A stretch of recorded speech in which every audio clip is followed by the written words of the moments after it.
Students, आज हम लोग कंटेम्प्रेरी इंडिया या समसामयिक भारत की अपनी बुक में एक नया चैप्टर शुरू करेंगे जिसका नाम है नियोजित अर्थव्यवस्था, प्लान्ड इकोनॉमी एवं पंचवर्षीय योजनाएं। जैसा कि इसके नाम से ही स्पष्ट है, नियोजित का मतलब ऐसी अर्थव्यवस्था जिसमें सभी परिस्थितियों को देखते हुए कुछ उद्देश्य निर्धारित किए जाएं और एक ऐसी योजना का निर्माण किया जाए जिससे सभी उद्देश्यों को काफ़ी हद तक पूरा किया जा सके।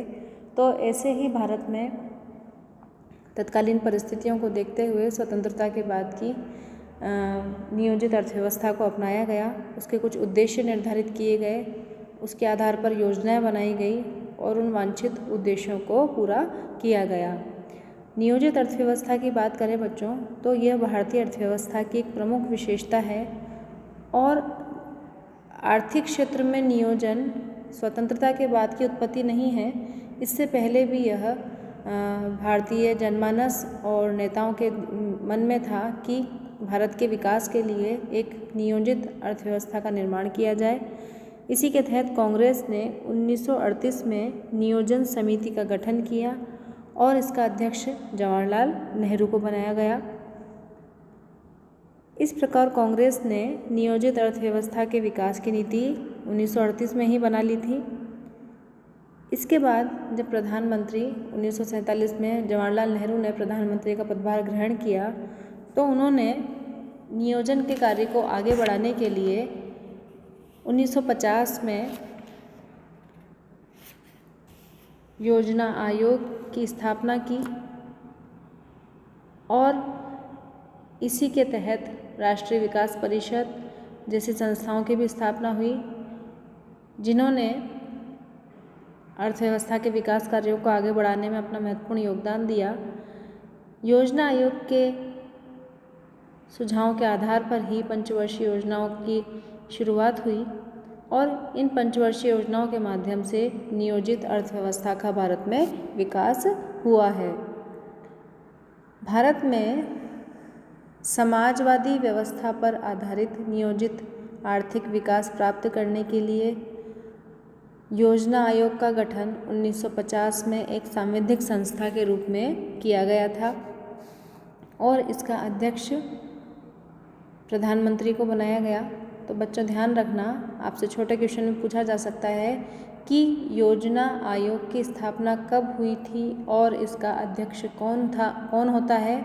तो योजना आयोग की स्थापना मार्च 1950 में की गई और इसका अध्यक्ष भारत का प्रधानमंत्री इनके अध्यक्ष होते हैं। तो इस तरह से जब 1938 में जवाहरलाल नेहरू की अध्यक्षता में राष्ट्रीय योजना समिति का गठन किया गया तो उन्होंने अपने कुछ रिपोर्ट प्रस्तुत की, जिसके आधार पर कांग्रेस और सहयोगी संगठनों ने यह सुझाव रखा कि यदि भारत का संतुलित विकास करना है तो उसके लिए नियोजित अर्थव्यवस्था को अपनाना आवश्यक होगा और इसी के तहत योजना आयोग स्थापित हुआ, जिसके कुछ कार्य निर्धारित किए गए, जैसे देश के संसाधनों का अनुमान लगाकर उनका संतुलित और प्रभावी उपयोग हेतु योजना बनाना, प्राथमिकताओं और संसाधनों का आवंटन का प्रत्येक स्तर पर निर्धारण करना, योजनाओं की सफल क्रियान्विति हेतु उपयुक्त व्यवस्था का निर्धारण करना,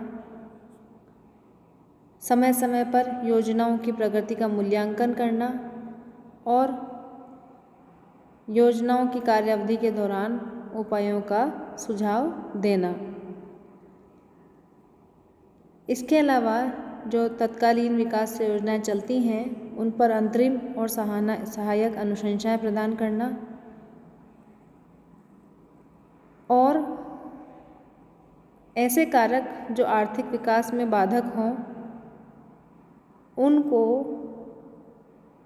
पहचान करके ऐसी योजनाएं बनाना जिससे योजना की सफल क्रियान्विति संभव हो सके। इस प्रकार केंद्र सरकार के द्वारा योजना आयोग के रूप में एक सांविधिक संस्था स्थापित की गई, जिसका कार्य बहुत महत्वपूर्ण था। इसको सहयोग और सुझाव देने के लिए अगस्त 1952 में राष्ट्रीय विकास परिषद की स्थापना की गई। ये ध्यान रखना आप लोग, राष्ट्रीय विकास परिषद की स्थापना कब हुई? अगस्त 1952 में। जिसका कार्य क्या था बच्चों? राष्ट्रीय योजना की कार्यविधि जो थी उनकी समय समय पर समीक्षा करना, राष्ट्रीय विकास को जो सामाजिक और आर्थिक कारण प्रभावित करते हैं उन प्रश्नों पर विचार करना और राष्ट्रीय योजना के उद्देश्यों और लक्ष्यों की प्राप्ति के लिए तरीकों की अनुशंसा करना। इस तरह से योजना आयोग और राष्ट्रीय विकास परिषद के सहयोग से भारत में नियोजित अर्थव्यवस्था की शुरुआत हुई। योजना आयोग ने ही भारत में पंचवर्षीय योजना अपनाने की सिफारिश की और 1951 में प्रथम पंचवर्षीय योजना का शुभारंभ हुआ, जिसके आधार पर नियोजित अर्थव्यवस्था का प्रारंभ हुआ। नियोजित अर्थव्यवस्था के अंतर्गत यदि हम भारतीय नियोजन की विशेषताएं देखें कि किस प्रकार भारत में एक प्लान्ड इकोनॉमी की स्थापना की गई, तो उसमें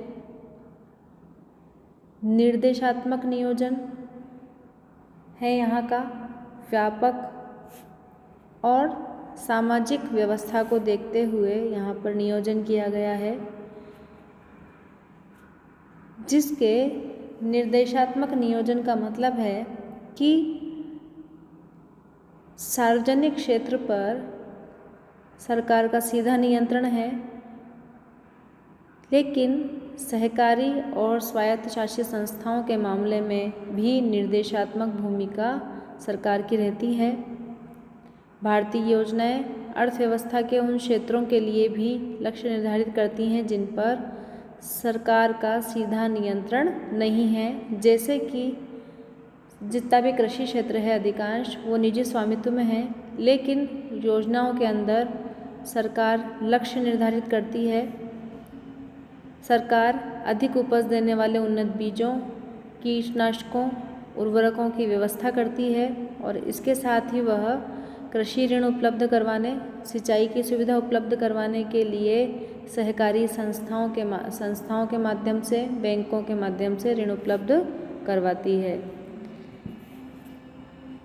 व्यापक नियोजन भारतीय नियोजन की एक प्रमुख विशेषता है, जिसमें देश के प्राकृतिक और आर्थिक संसाधनों, विज्ञान, तकनीक सभी की रूपरेखा तैयार करके व्यापक स्तर पर योजनाएं बनाई जाती हैं। 1990 की जो नई आर्थिक नीति आई उसके द्वारा भारत के आर्थिक नियोजन में कुछ परिवर्तन किए गए हैं। वैश्वीकरण, निजीकरण, उदारीकरण जैसी धारणाएं आने के बाद भारतीय नियोजन में काफ़ी परिवर्तन आए हैं। ये मैंने आपको बताया था, वैश्वीकरण, निजीकरण, उदारीकरण, 3 नई धारणाएं 1991 की औद्योगिक नीति के दौरान अपनाई गई, जो भारतीय अर्थव्यवस्था के लिए काफ़ी महत्वपूर्ण है। सामाजिक नियोजन में क्या होता है बच्चों कि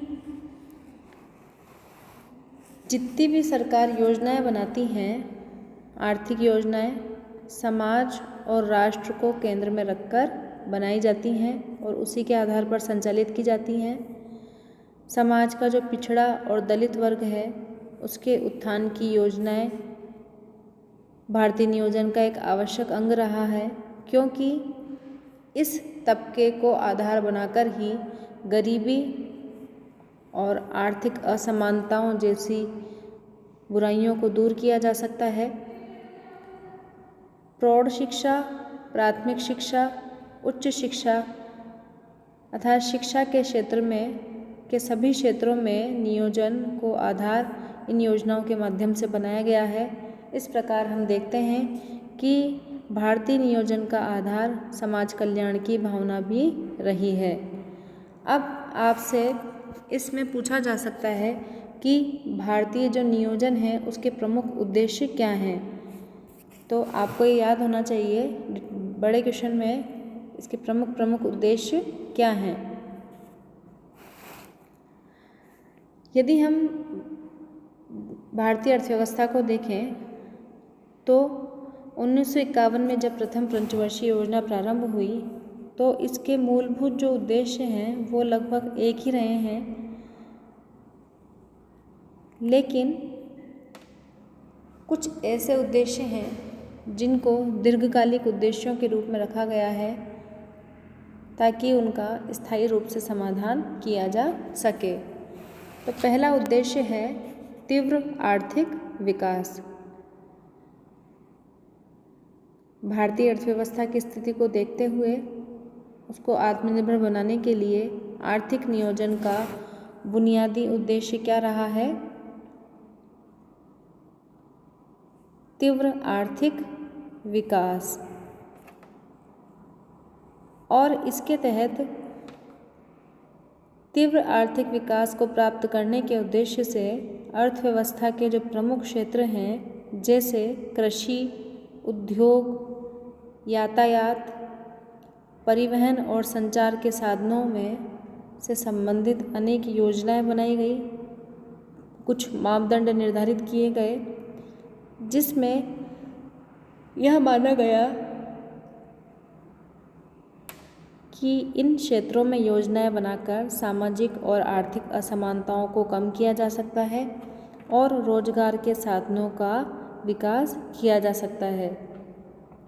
अतः स्वतंत्रता के बाद विश्व के अन्य देशों की बराबरी में खड़े होने के लिए आर्थिक समृद्धि भारत के लिए प्राप्त करना जरूरी था। अतः भारतीय नियोजन का मुख्य उद्देश्य तीव्र गति से आर्थिक विकास को रखा गया और इसी के आधार पर योजनाएं बनाई गई। दूसरा पॉइंट है बच्चों आत्मनिर्भरता। स्वतंत्रता से पूर्व और स्वतंत्रता के बाद भारत की जैसी परिस्थितियां थी उन परिस्थितियों में भारत की अमेरिका सहित अन्य देशों पर काफ़ी निर्भरता थी, चाहे वो कृषि के मामले में हो, उद्योगों के मामले में हो। तो भारत को एक स्वतंत्र संप्रभु राष्ट्र बनाने के लिए ज़रूरी था कि इस आत्मनिर्भरता को भारत की आत्मनिर्भरता को बढ़ाया जाए और अन्य देशों पर जो निर्भरता थी उसको कम किया जाए। भारत स्वतंत्रता के बाद एक कृषि प्रधान देश था, लेकिन फिर भी खाद्यान्नों की आपूर्ति के मामले में उसे अमेरिका सहित अन्य देशों पर निर्भर रहना पड़ता था। देश के जो बुनियादी उद्योग थे उनका सही ढंग से विकास न होने के कारण मशीनें, परिवहन और संचार के उपकरण, विद्युत संयंत्र, इस्पात और सीमेंट जो देश की महत्वपूर्ण आवश्यकता होती हैं उनको भारत को बाहर से आयात करना पड़ता था, जिससे भारत की पूंजी विदेशों में जा रही थी। इसके अलावा पूंजी और वित्त से संबंधित निर्भरता के लिए भारत विदेशी ऋणों पर निर्भर था। अतः भारतीय नियोजन को इस प्रकार से बनाया गया ताकि भारत इन सभी स्थितियों को समाप्त करके आत्मनिर्भरता प्राप्त कर सके। पहली 2 पंचवर्षीय योजनाएं जो भारत ने लागू की उस समय भारत की स्थिति ऐसी नहीं थी कि वह विदेशी हस्तक्षेप को अस्वीकार करे, लेकिन तृतीय पंचवर्षीय योजना जिसका कार्यकाल था 1961 से 1966 प्रारंभ होने के बाद देश में घरेलू बचत पर जोर दिया गया, आत्मनिर्भरता प्राप्त करने पर बल दिया गया। इस दौरान माना गया कि विदेशी सहायता देश के विकास के लिए कुछ हद तक आवश्यक है, लेकिन अर्थव्यवस्था को अधिक से अधिक आत्मनिर्भर बनाना जरूरी है ताकि भारत एक विकसित आर्थिक राष्ट्र बन सके। और 10 या 12 वर्षों में, जो आगामी 10 या 12 वर्ष हैं, उसमें उत्पादन और बचत के आधार पर ही पर्याप्त मात्रा में निवेश का प्रबंध कर सके। तो इस तरह से कुछ मानदंड निर्धारित किए गए आर्थिक नियोजन में। तीसरा पॉइंट है बच्चों, गरीबी और बेरोजगारी उन्मूलन। स्वतंत्रता के बाद की परिस्थितियों में बढ़ती हुई जनसंख्या, आर्थिक संसाधनों की कमी कुछ ऐसे कारण थे जिससे गरीबी और बेरोजगारी जैसी समस्याएं भारत के सामने प्रस्तुत थी, जिनका उन्मूलन करना भारतीय अर्थव्यवस्था का एक महत्वपूर्ण उद्देश्य था, क्योंकि इसको हल किए बिना वांछित उद्देश्यों की प्राप्ति नहीं की जा सकती थी। नियोजन को इस प्रकार से तैयार करना था ताकि भारत के प्रत्येक नागरिक को भरण पोषण की प्राप्ति हो सके, समान रूप से संसाधन प्राप्त हो सकें। गरीबी उन्मूलन और रोजगार के संबंध में सरकार के द्वारा अनेक तरह की योजनाएं बनाई गई, कार्यक्रम चलाए गए, लेकिन अभी भी कुछ कारणों से इनकी वांछित सफलता प्राप्त नहीं हो सकी है। अगला कारण है, उद्देश्य है आर्थिक असमानताओं में कमी। भारत जैसे देश में व्याप्त आर्थिक असमानताओं में कमी करना भी नियोजित आर्थिक व्यवस्था का एक प्रमुख उद्देश्य है। पंचवर्षीय योजनाओं के माध्यम से बच्चों आय और संपत्ति के समान वितरण पर जोर दिया गया है। मिश्रित अर्थव्यवस्था के अंतर्गत पूंजीवादी और समाजवादी दोनों तत्वों का समावेश किया गया, सहअस्तित्व प्रदान किया गया। लेकिन निजी क्षेत्र के हस्तक्षेप के कारण पूंजीवादी प्रवृत्तियों की संभावना बढ़ी है और समाजवादी व्यवस्था उस रूप में आगे नहीं बढ़ पाई जिस रूप में उसे आगे बढ़ना था। लेकिन इन सभी को अलग करके भारत में आर्थिक असमानताओं की कमी करना भारत के आर्थिक नियोजन का एक प्रमुख उद्देश्य रहा है। अगला पॉइंट है संतुलित प्रादेशिक विकास। सभी प्रांतों और राज्यों में, भारत के जितने भी राज्य हैं, छोटे प्रांत हैं, उनमें संतुलित आर्थिक विकास करना भारत की नियोजित अर्थव्यवस्था का एक आवश्यक उद्देश्य रहा है, क्योंकि यदि सभी स्तरों पर विकास करना है तो ये जरूरी है कि एक संतुलन बनाया जाए, क्योंकि कुछ कारणों से, संसाधनों की उपलब्धता की वजह से, भौगोलिक परिस्थितियों की वजह से कई क्षेत्रों में आपस में प्रादेशिक असमानता की स्थिति है। अतः इस स्थिति को समाप्त करने के लिए पंचवर्षीय योजनाओं के माध्यम से तत्कालीन स्थितियों को समझ के इस तरह से योजनाएं बनाई गई ताकि पिछड़े हुए क्षेत्रों को, जो पहाड़ी क्षेत्र हैं, उनको उचित विकास मिल सके, वहाँ पर रोजगार के संसाधन उपलब्ध हो सकें, लोगों को की आर्थिक ज़रूरतें पूरी हो सकें। इस तरह से भारत का सरकार का उद्देश्य रहा कि सभी क्षेत्रों की स्थितियों को समझते हुए संतुलित प्रादेशिक विकास किया जाए। अगला है पॉइंट बच्चों, रोजगार के अवसरों में वृद्धि। बेरोजगारी जैसी समस्याओं को दूर करने के लिए नियोजित अर्थव्यवस्था का एक प्रमुख उद्देश्य रोजगार पैदा करना भी रहा है। सरकार के प्रयासों से रोजगार के अवसरों में वृद्धि तो हुई है, लेकिन क्या हुआ है, भारत में जनसंख्या भी उसी रफ्तार से बढ़ी है, तो दोनों के बीच तालमेल नहीं बैठ पाया है कि जिस अनुपात में जनसंख्या बढ़ रही है उसी अनुपात में लोगों को रोजगार भी उपलब्ध हो सकें। गरीबी और बेरोजगारी जैसी समस्याओं का निवारण भारत में तभी संभव है जब रोजगार के अवसरों में वृद्धि हो। लेकिन यहाँ पर मैं आपसे कहना चाहूँगी बच्चों कि यहाँ पर एक मानसिकता में परिवर्तन करना भी ज़रूरी है। शिक्षा नीति में परिवर्तन करना भी ज़रूरी है कि भारत में जो बच्चे हैं, युवा वर्ग है, उनको शिक्षा के साथ साथ व्यावसायिक शिक्षा भी दी जाए, ताकि वह सरकारी नौकरी पर निर्भर न रहकर अपना खुद का व्यवसाय भी शुरू कर सके, अपना जो उसके अंदर हुनर है उसके आधार पर उद्यम स्थापित कर सके, ताकि रोजगार की समस्याओं को काफ़ी हद तक दूर किया जा सके।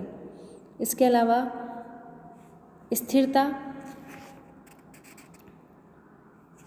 भारत की आर्थिक दबावों की स्थिति में सबसे बड़ी समस्या कीमतों में वृद्धि को लेकर रही है, जिसका सामना भारत की सभी जनता को समान रूप से करना पड़ता है। अतः कीमतों में स्थिरता लाने का प्रयास आर्थिक नियोजन का एक प्रमुख अंग बन गया है। तीव्र आर्थिक विकास के लिए जरूरी है कि कीमतों में स्थिरता लाई जाए। इस तरह से एक उद्देश्य जो है आधुनिकीकरण भी रहा है भारतीय अर्थव्यवस्था का। तो इस तरह से हम देखें तो भारतीय आर्थिक नियोजन में कई उद्देश्यों को शामिल किया गया और उसी के आधार पर भारत में पंचवर्षीय योजनाएं बनाई गई। आवश्यक संसाधन उपलब्ध करवाकर योजनाओं में उन संसाधनों का समुचित बंटवारा किया गया।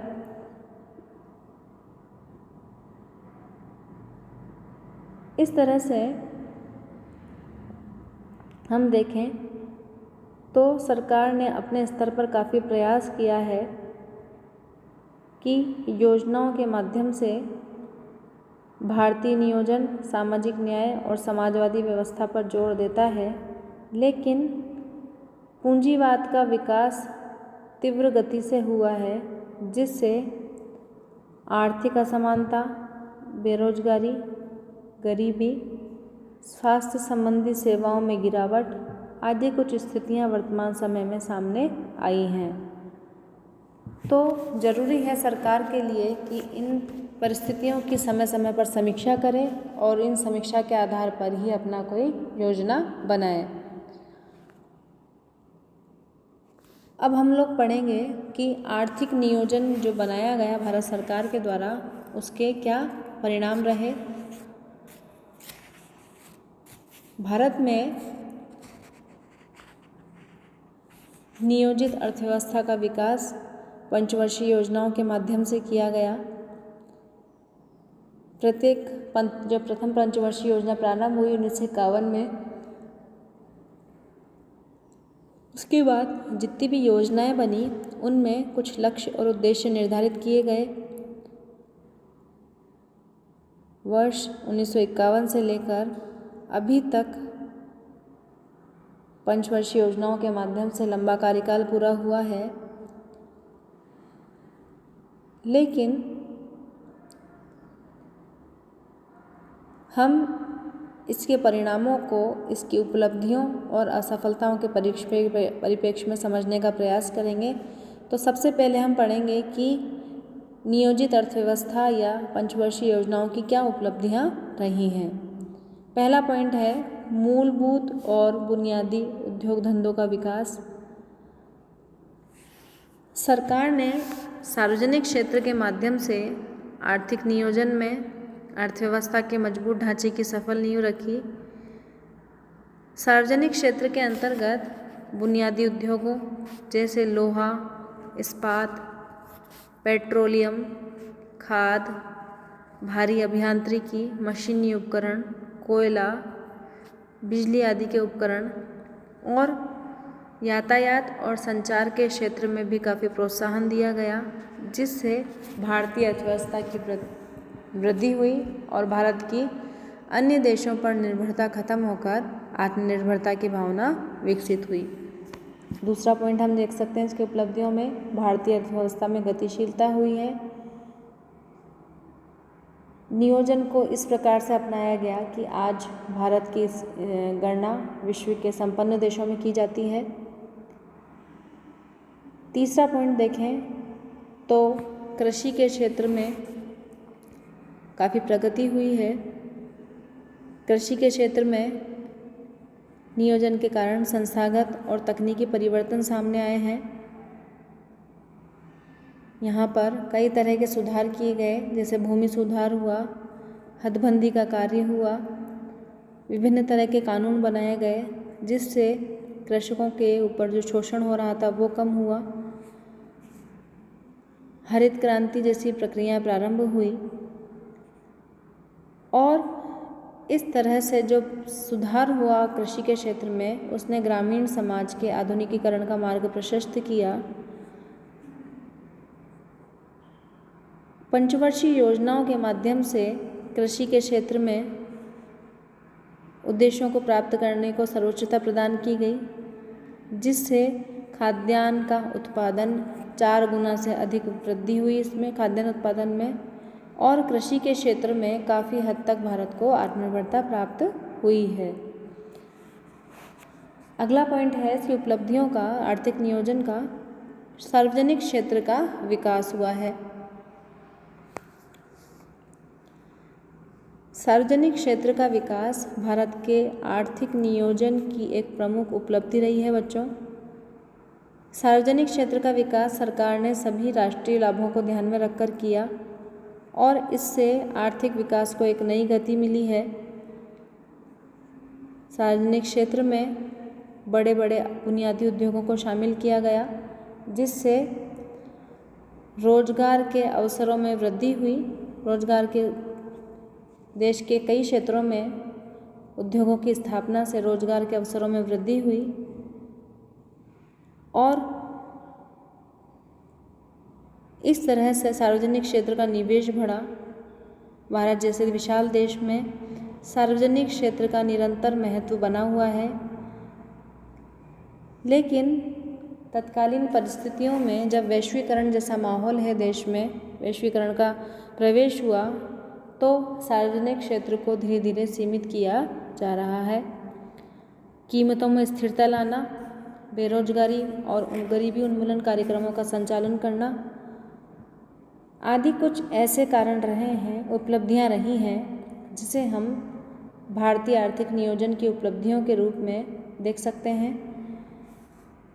कुछ असफलताएं भी रही हैं इसकी, जैसे धीमी आर्थिक विकास दर, गरीबी उन्मूलन और बेरोजगारी उन्मूलन कार्यक्रमों में असफलता या वांछित उद्देश्यों की प्राप्ति न होना, रोजगार सृजन में असफलता, सामाजिक और आर्थिक समानता स्थापित करने में सब असफलता, क्षेत्रीय विषमताएं, बढ़ता हुआ सार्वजनिक ऋण और राजकोषीय घाटा आदि कुछ ऐसे कारण हैं जिन्हें हम आर्थिक नियोजन की असफलताओं के रूप में देख सकते हैं। लेकिन इस तरह से हम तत्कालीन जो सभी स्थिति हैं इन पर गौर करें बच्चों, तो भारत का आर्थिक नियोजन काफ़ी हद तक सफल रहा है, लेकिन आवश्यकता इस बात की है कि प्रत्येक सरकार जो नीतियों का संचालन करती है वो समय समय पर स्थितियों की समीक्षा करे और जो देश में उपलब्ध संसाधन हैं उनका उचित तरीके से दोहन हो, ताकि आने वाले भविष्य के लिए उनका उपयोग सुनिश्चित किया जा सके और इस तरह के नियम बनाए जाएं ताकि योजनाओं का सही ढंग से संचालन संभव हो सके।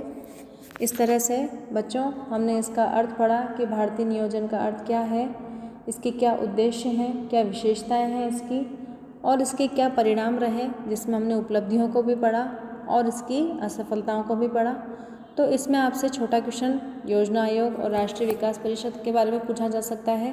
पंचवर्षीय योजनाएं कब प्रारंभ हुई, इस बारे में पूछा जा सकता है। अब आगे की क्लास में हम लोग पंचवर्षीय योजनाओं के बारे में पढ़ेंगे, जिसमें मुख्य जो पंचवर्षीय योजनाएं थी उनके बारे में बताया जाएगा। धन्यवाद।